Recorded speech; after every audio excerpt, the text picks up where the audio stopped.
अव्यय का शाब्दिक अर्थ होता है जो व्यय न हो, जिनके रूप में लिंग, वचन, पुरुष, कारक, काल आदि की वजह से कोई परिवर्तन नहीं होता, उसे अव्यय शब्द कहते हैं। अव्यय शब्द हर स्थिति में अपने मूल रूप में रहते हैं।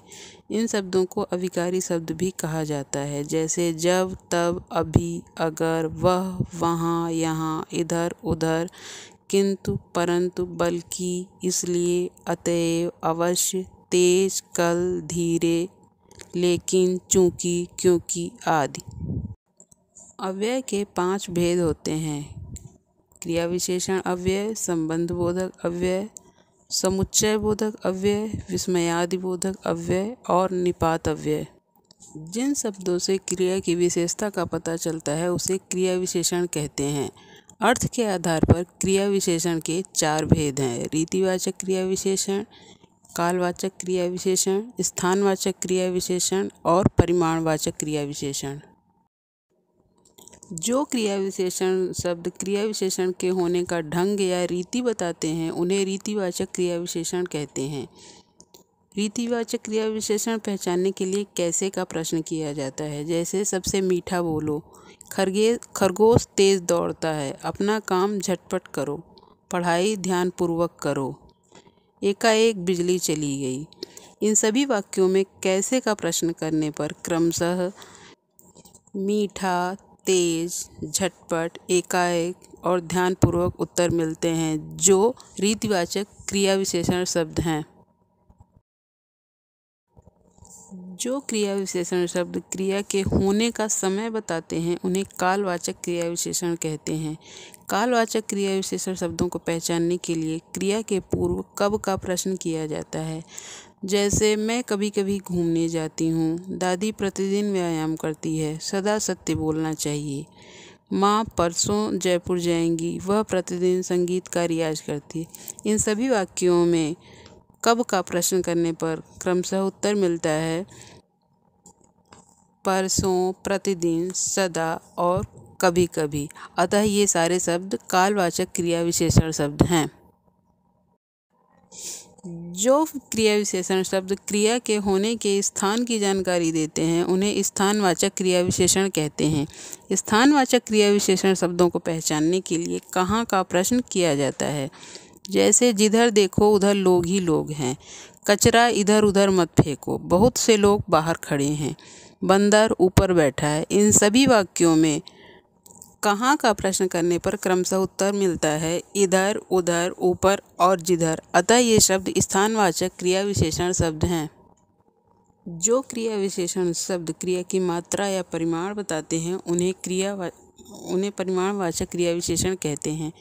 परिमाणवाचक क्रिया विशेषण को पहचानने के लिए कितना या कितनी का प्रश्न किया जाता है, जैसे ज़्यादा मत बोलो, रात में कम खाना चाहिए, जितना परिश्रम किया उतना फल मिलेगा, आज मैं कम चला, अत्यधिक परिश्रम करो।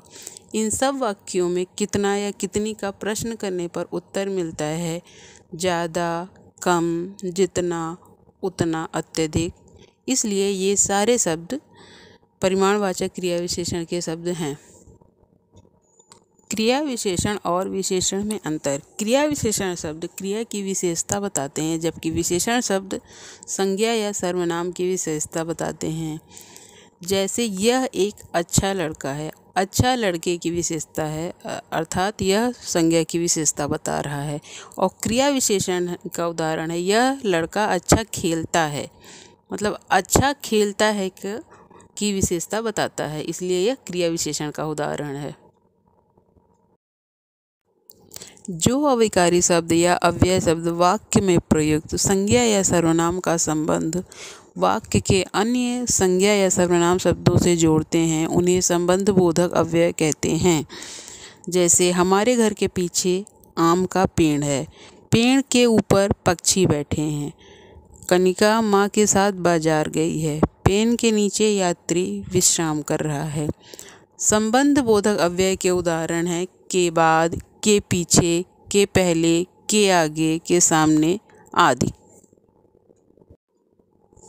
कुछ अविकारी शब्दों का प्रयोग संबंधबोधक तथा क्रिया विशेषण दोनों की तरह होता है। इनको पहचानने के लिए ध्यान रखें कि जब संज्ञा या सर्वनाम के साथ हों तो संबंधबोधक होते हैं और जब क्रिया की विशेषता बताएं तो क्रिया विशेषण होते हैं। जैसे रजत कमरे के बाहर खड़ा है, यह संबंधबोधक का उदाहरण है, और रजत बाहर खड़ा है यह क्रिया विशेषण है। मेरे विद्यालय के सामने डाकघर है, यह संबंधबोधक है, और सामने डाकघर है यह क्रिया विशेषण है। कमरे के भीतर देखो यह संबंधबोधक है, और भीतर जाकर देखो यह क्रिया विशेषण है। मतलब संबंधबोधक के उदाहरण में हमेशा के बाहर, के सामने, के भीतर होगा, और क्रिया विशेषण के बिना ही होगा। दो या दो से अधिक शब्दों, वाक्यांशों और वाक्यों को जोड़ने वाले अविकारी या अव्यय शब्द समुच्चय बोधक कहलाते हैं। जैसे सचिन और सुनील भाई हैं। पिताजी ने कहा कि मन लगाकर पढ़ा करो। करुणा अगर विद्यालय आएगी तो परीक्षा भी देगी। कामिनी बहुत परेशान है क्योंकि उसके पास काम नहीं है। इसमें क्योंकि, तो, की और शब्द दो वाक्यों को जोड़ रहे हैं, अतः ये समुच्चय बोधक अव्यय हैं। हर्ष, शोक, घृणा आदि मनोभावों को व्यक्त करने वाले शब्दों को विस्मयादि बोधक शब्द कहते हैं। जैसे वाह तुमने तो कमाल कर दिया, छी ऐसा नहीं कहते, शाबाश ऐसे ही तरक्की करते रहो, अरे ये कौन आ गया, आहा कितना सुहावना मौसम है। इसमें वाह, छी, शाबाश, अरे और आहा ये सारे शब्द विस्मयादि बोधक शब्द हैं। जो शब्द वाक्य में किसी पद के बाद जोड़कर उसे बल प्रदान करते हैं तथा उसके अर्थ को बदल देते हैं, उन शब्दों को निपात अव्यय कहते हैं। जैसे अखिल ही गाना गाएगा, निखिल भी खेलेगा। रचना ने मेरी बात का उत्तर तक नहीं दिया, उसे मात्र 500 रुपये की छात्रवृत्ति मिली। इन सभी वाक्यों में ही, भी, तक और मात्र शब्द निपात अव्यय हैं। हमने हमारे इस वीडियो में अव्यय की पूरी जानकारी दी है। अगर आपको कुछ समझ में ना आया हो तो आप कमेंट बॉक्स में कमेंट करके हमसे पूछ सकते हैं। हमारे इस चैनल को सब्सक्राइब करें और अगर आपको यह वीडियो पसंद आई हो तो लाइक भी करें।